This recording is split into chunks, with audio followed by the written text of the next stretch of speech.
आप देख रहे हैं बेंगलुरु अखबार और मैं हूं आपके साथ अशफाक अहमद सिद्दीकी। इस देश की सबसे बड़ी बदकिस्मती ये है कि किसी भी पॉलिटिकल पार्टी को अगर फास्टेस्ट वे में पलपना है तो एंटी माइनॉरिटी को ये आवाज़ उठा दो तो मेन स्ट्रीम मीडिया कुछ इस तरह से गोदी मीडिया जिसको कहता है ऐसे आपकी मदद करेगी, इस तरह से प्रेजेंट करेगी जैसे कॉर्पोरेट कंपनी प्रेजेंटेशन देती है अपने इन्वेस्टर्स के लिए। आपने देखा होगा कि महाराष्ट्र में जब बाल ठाकरे की डेथ हुई थी, उनकी डेथ के बाद उनकी गद्दी को लेकर दो भाइयों में बड़ा सा घमासान हुआ था, जिसमें बाल ठाकरे के जो बेटे उद्धव ठाकरे हैं उनके बीच और उनके भतीजे राज ठाकरे के बीच में। लेकिन पार्टी ने उद्धव ठाकरे को चुना। आज जो पार्टी वहां पे सरकार चला रही है कांग्रेस और एनसीपी के सपोर्ट के साथ, तो उनके जो कजिन ब्रदर हैं राज ठाकरे, जिन्होंने मराठी मानुस स्लोगन के नाम पर एक पार्टी बनाई थी महाराष्ट्र नवनिर्माण सेना, जिस दिन से बनी तब से आज तक उसका परफॉर्मेंस कुछ अच्छा नहीं रहा। तो कुछ ना कुछ राज ठाकरे को एक इशू चाहिए था कि उनको मेन स्ट्रीम में आने के लिए, तो उन्होंने जंग छेड़ दी अजान के खिलाफ महाराष्ट्र में। तो महाराष्ट्र सरकार ने उनको नोटिस भी जारी कर दी है। मोस्ट लाइकली ये कहा जा रहा है कि कुछ दिन में अगर चाहे तो अरेस्ट भी किया जा सकता है।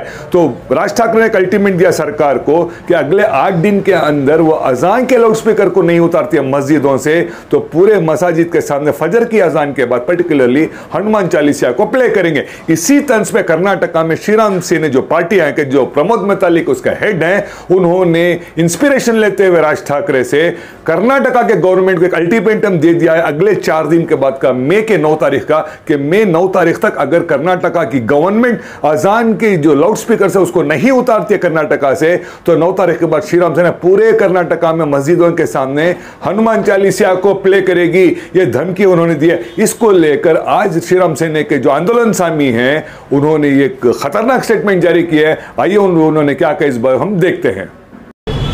कर्नाटक में पिछले 6 महीने से हम आज़ान के खिलाफ आंदोलन करते करते अब तक आया है।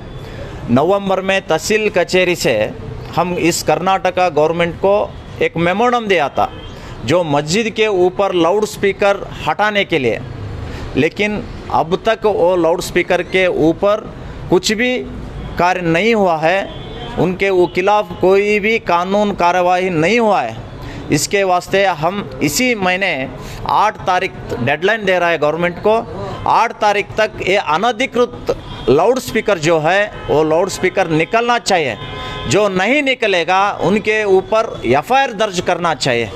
इसलिए हम 8 तारीख तक एक टाइम दे रहा है। 8 तारीख तक नहीं करे तो 9 तारीख मस्जिद के सामने हम हनुमान चालीसा डबल साउंड से उधर हम रिकॉर्ड डालने वाले हैं और मंदिरों के ऊपर भी सुप्रभात डालने वाले हैं। उस समय जो भी गड़बड़ हुए तो उसका जिम्मेदारी कर्नाटका गवर्नमेंट लेना पड़ेगा। इसके वास्ते सुप्रीम कोर्ट जो आदेश दिया है वो आदेश पालना करने के लिए हम गवर्नमेंट के ऊपर दबाव डाल रहा है। Sir already supreme court order है, मंदिर हो कहाँ है सर, लिमिट कहाँ है? मंदिर या मस्जिद में हो तो कितना है? 55 डिसिबल है। 55 डिसिबल बोले तो हम जो आपके साथ बात कर रहे हैं इतना ही, लेकिन मस्जिद के ऊपर 4-4 बुंगा लगा के 6-6 बुंगा लगा के कितना डिसिबल आता है मालूम है आपको? 600 डिसिबल आज आ रहा है, निकल रहा है लाउड स्पीकर से। वो सुन के हम चुप रहे ना क्या? इधर तो सुप्रीम कोर्ट का आदेश उल्लंघन नहीं हो रहा है क्या? क्यों ऐसा कर रहा है? उत्तर प्रदेश में योगी आदित्यनाथ जी ने सुप्रीम कोर्ट का आदेश जारी किया है। अब तक मंदिर, गुरुद्वार और मस्जिद के 40,000 लाउड स्पीकर नीचे उतरा है। इधर क्या कर रहा है हमारा कर्नाटका गवर्नमेंट? इनको सुप्रीम कोर्ट का आदेश पालन करने को नहीं आता क्या उनको? इसीलिए हम दबाव डाल रहे हैं। 8 तारीख डेडलाइन, उसके अंदर उनके खिलाफ कार्रवाई करना चाहिए, नहीं तो जो गड़बड़ होता है उसका जिम्मेदारी पूरे गवर्नमेंट सरकार कर्नाटका गवर्नमेंट लेना पड़ता है। इधर कुछ लोग बुद्धिजीवी और सेकुलरिज्म बोलते हैं ना, वो लोग बोलते हैं ये अच्छा नहीं कर रहा है, ये ठीक नहीं कर रहा है। सूफी संतों का नाड़ है। वही सूफी संत कबीरदास ने क्या बोला? मुल्ला होके अल्लाह को बांग पुकारे तो अल्लाह क्या बहरा है? मूंगी के पाँव में घुंघरू बजाए तो भी अल्लाह सुनता है, फिर पुकारते क्यों? ऐसा जो संदेश दिया है कबीरदास, वो कबीरदास का संदेश सब लोग पालन करना चाहिए। कबीरदास का संदेश और सुप्रीम कोर्ट का आदेश लेके हम आंदोलन कर रहा है, वही गवर्नमेंट मानना चाहिए, मान के उनके खिलाफ कार्रवाई करना चाहिए, ऐसा हमारा मांग है।